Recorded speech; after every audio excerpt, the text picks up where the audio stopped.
রাজ্যে ফের আসছেন কেন্দ্রীয় স্বরাষ্ট্রমন্ত্রী অমিত শাহ। মায়াপুরে ইসকনের কর্মসূচিতে যোগ দিতে আসছেন কেন্দ্রীয় স্বরাষ্ট্রমন্ত্রী আগামী বুধবার। কি কর্মসূচি রয়েছে, আমাদের প্রতিনিধি শিবাশিস মৌলিক রয়েছেন আমাদের সঙ্গে টেলিফোন লাইনে। শিবাশিস, আগামী বুধবার দুপুর 1:30টার পর কলকাতা বিমানবন্দরে নামবেন অমিত শাহ। এরপর তার কি কর্মসূচি রয়েছে?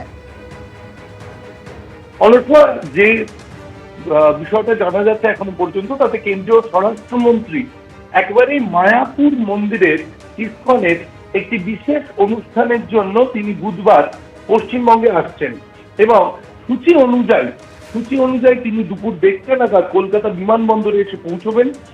1:40 নাগাদ তিনি কলকাতা বিমানবন্দর থেকে ইসকনের উদ্দেশ্যে কপ্টারে পাড়ি দেবেন এবং হেলিকপ্টারে তিনি 2:20 নাগাদ মায়াপুরে পৌঁছানোর কথা রয়েছে।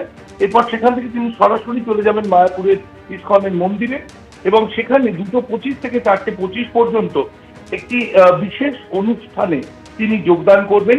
সেখান থেকে বেরিয়ে আবার হেলিপ্যাডে এসে হেলিপ্যাড থেকে কলকাতা বিমানবন্দরের উদ্দেশ্যে পাড়ি দেবেন। 5:10 নাগাদ কলকাতা বিমানবন্দর পৌঁছে 5:15 নাগাদ এদিন বিকেলেই দিল্লি ফিরে যাবেন কেন্দ্রীয় স্বরাষ্ট্রমন্ত্রী অমিত শাহ।